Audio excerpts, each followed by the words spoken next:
Hello students, good morning. आज की इस वीडियो में मैं आपको 12th क्लास का टॉपिक है वंशागति का गुणसूत्रीय सिद्धांत, उसकी चर्चा हम करेंगे। ध्यान दीजिए बोर्ड पर। आज का जो टॉपिक चल रहा है 12th क्लास का जेनेटिक्स से रिलेटेड, आनुवांशिकता से रिलेटेड, लेसन नंबर 5 जेनेटिक्स। इससे रिलेटेड जो टॉपिक है आज का आनुवांशिकता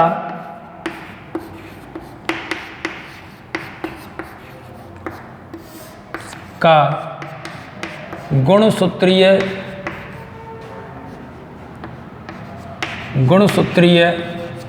सिद्धांत, इस पर चर्चा कर रही है।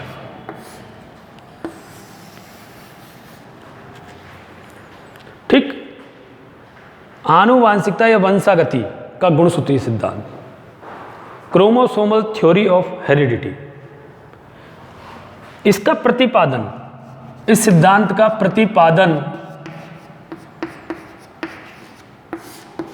सट्टन ने किया। यह सिद्धांत किसने दिया था? सबसे पहले सट्टन ने समझाया था। और इसका प्रायोगिक सत्यापन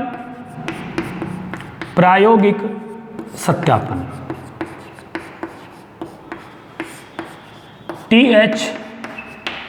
मॉर्गन ने किया। किस पर? फल मक्खी पर। फल मक्खी जिसको हम ड्रोसोफिला कहते हैं, ड्रोसोफिला पर प्रयोग करके T.H. मॉर्गन ने आनुवांशिकता के गुणसूत्रीय सिद्धांत का प्रायोगिक सत्यापन किया।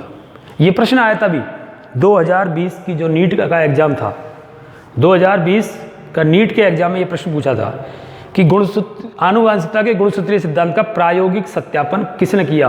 और इसमें दोनों ऑप्शन थे, सट्टन, बावेरी, T.H. मॉर्गन, उपरोक्त में से कोई नहीं। तो इसमें उत्तर आता है T.H. मॉर्गन, जिसने प्रायोगिक सत्यापन किया। अब क्या है ये नियम, क्या है ये सिद्धांत, इसके विषय में मैं आपको समझाता हूं। तो ध्यान दीजिए, दो बातें हो गई। इस सिद्धांत का प्रतिपादन सट्टन ने किया और इस सिद्धांत का प्रायोगिक सत्यापन T.H. मॉर्गन ने किया। और इस T.H. मॉर्गन ने फल मक्खी या ड्रोसोफिला पर प्रयोग करके इस सिद्धांत का प्रायोगिक सत्यापन किया था। तो ध्यान दीजिए, क्या है यह सिद्धांत वो मैं आपको बताऊं, पॉइंट टू पॉइंट मैं आपको क्लियर करता चलता हूं। इस सिद्धांत के अनुसार पहला पॉइंट, जो युग्मक होते हैं, जो गैमेट्स होते हैं, युग्मक दो पीढ़ियों के मध्य एक ब्रिज या एक सेतु का कार्य करते हैं।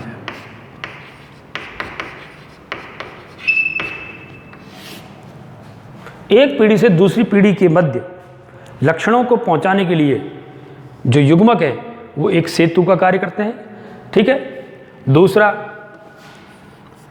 जो ऑफ स्प्रिंग है, संतति है, जो संतान है, संतति के निर्माण में, संतति के आनुवांशिक संगठन में, आनुवांशिक जो संगठन बनेगा,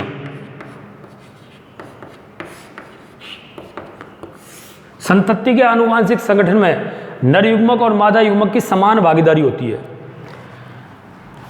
नर युग्मक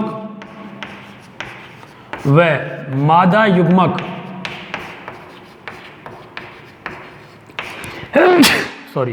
युग्मक की समान भागीदारी, समान योगदान होता है। संतान का जो आनुवांशिक संगठन बनेगा, उस आनुवांशिक संगठन के निर्माण में 50% योगदान नर युग्मक के द्वारा होता है और 50% योगदान मादा युग्मक के द्वारा होता है। इसी प्रकार निषेचन के समय जो ये अंडा है और निषेचन के समय केवल शुक्राणु का शीर्ष भाग जिसमें केंद्रक होता है, युग्मक का केंद्रक ही मादा के केंद्रक के साथ संकलित होता है। यानी कि निषेचन के समय नर युग्मक शुक्राणु का केंद्रक अंडे के साथ संयुक्त होता है, जो सिद्ध करता है कि जो आनुवांशिक सूचना है, जो आनुवांशिक लक्षण है, उनकी जो सूचना है वो युग्मक के केंद्रक में उपस्थित होती है, गुणसूत्रों के रूप में। किसमें?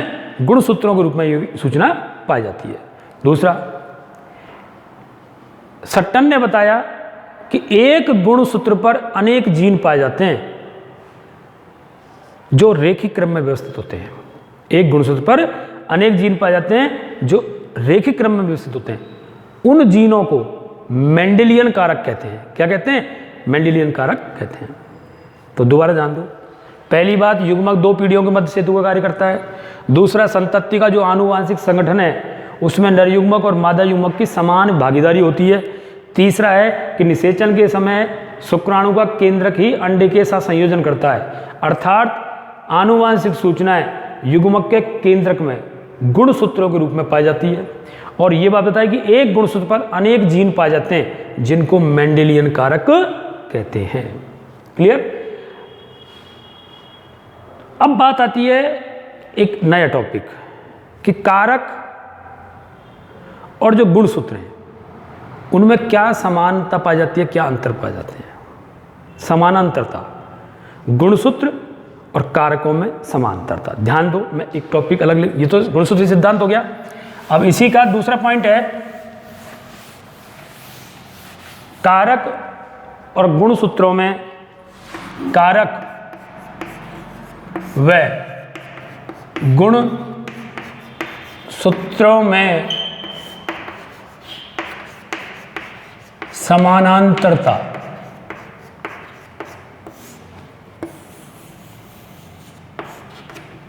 ठीक, दोनों में क्या समानांतरता है, क्या विशेषता है, ये बात मैं बातों में करूं। पहला,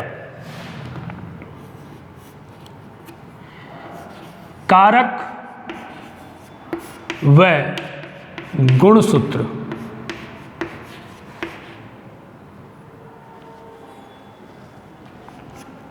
दोनों युग्म अवस्था में पाए जाते हैं। मेंडल ने भी बताया था कि जो कारक होते हैं वो युग्म अवस्था में पाए जाते हैं, जबकि सट्टन और बावेरी ने बताया कि गुणसूत्र जो है वो युग्म अवस्था में पाए जाते हैं। दोनों ही पाए जाते हैं, युग्म अवस्था में पाए जाते हैं। जो युग्मक जनन के दौरान, युग्मक जनन के दौरान विसंयोजित होकर, विसंयोजित मतलब पृथक होकर अलग अलग युग्मकों में चले जाते हैं, अलग अलग युग्मकों में जाते हैं। दो बात, मेंडल ने बताया था कारक जो होता है युग्म अवस्था में पाया जाता है, और सट्टन ने बताया गुणसूत्र युग्म अवस्था में पाए जाते हैं, समानता है। दूसरी बात, इन दोनों ने बताया कि जब अणुसूत्री विभाजन द्वारा युग्मक बनते हैं उस समय युग्म अवस्था जो पेयर है उसके सदस्य कारक या गुणसूत्र एक दूसरे से पृथक होकर, अलग अलग होकर अलग अलग युग्मकों में चले जाते हैं। फिर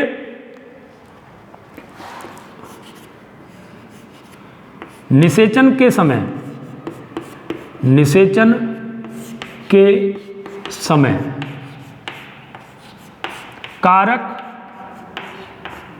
कारक व गुणसूत्र, कारक व गुणसूत्र पुनः संयोजित होकर युग्म अवस्था बनाते हैं, युग्म अवस्था बना लेते हैं।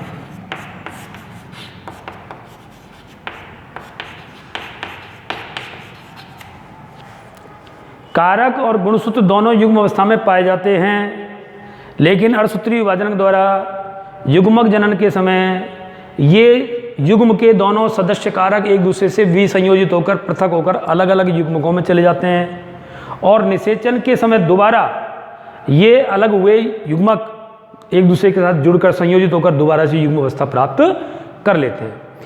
ठीक है, इस प्रकार से ये बातें हैं। अब अंतर क्या है? मेंडल के अनुसार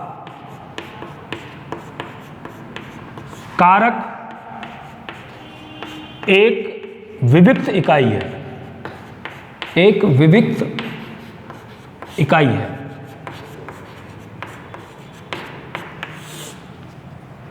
जबकि सट्टन-बाबेरी के अनुसार गुणसूत्र एक विविक्त इकाई है। सट्टन और बाबेरी के अनुसार गुणसूत्र एक विविक्त, एक डिस्क्रिट यूनिट है। ये दोनों में अंतर हुआ। दूसरा, मेंडल ने जिनको कारक कहा, बाद में जब खोज हुई माइक्रोस्कोप द्वारा तो मालूम पड़ा कि ये कारक वास्तव में जीन होते हैं। अब सट्टन-बाबेरी ने बताया, मेंडल तो कहता है कारक स्वतंत्र इकाई है, स्वतंत्र होते हैं, जबकि सट्टन-बाबेरी ने बताया कि कारक वास्तव में जीन होते हैं जो गुणसूत्रों पर रेखिक क्रम में व्यवस्थित होते हैं, अलग नहीं पाए जाते। गुणसूत्र स्वतंत्र इकाई है लेकिन जीन स्वतंत्र इकाई नहीं है, ये अंतर था। दूसरा बताया कि सट्टन और बाबेरी के अनुसार, जैसे एक मेंडल ने बताया कि एक कारक के दो एलील हो सकते हैं, एक प्रभावी और एक अप्रभावी। इसी प्रकार सट्टन-बाबेरी ने बताया कि प्रत्येक जीन के एलील हो सकते हैं और ये दोनों एलील अलग अलग गुणसूत्रों पर, समजात गुणसूत्रों पर, एक जीन के दोनों एलील समजात गुणसूत्रों पर, दो अलग अलग समजात गुणसूत्रों पर एक ही लॉकस, एक ही बिंदु पर पाए जाते हैं। ठीक है, ये बातें सट्टन और बाबेरी ने बताई। तो क्या क्या तो समानता है कारक और गुणसूत्रों में, क्या क्या भिन्नता है, कारकों के विषय में मेंडल ने बताया था और गुणसूत्रों के विषय में सट्टन और बाबेरी ने बताया था। इसी प्रकार इस वीडियो के अंदर मैंने आपको आनुवांशिकता का गुणसूत्रीय सिद्धांत बताया और उस सिद्धांत के साथ साथ कारक और गुणसूत्रों में क्या समानांतरता पाई जाती है वो बताई।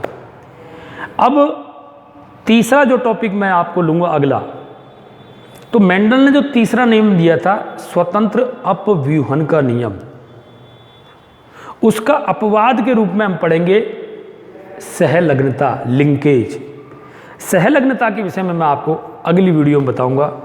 थैंक यू, धन्यवाद।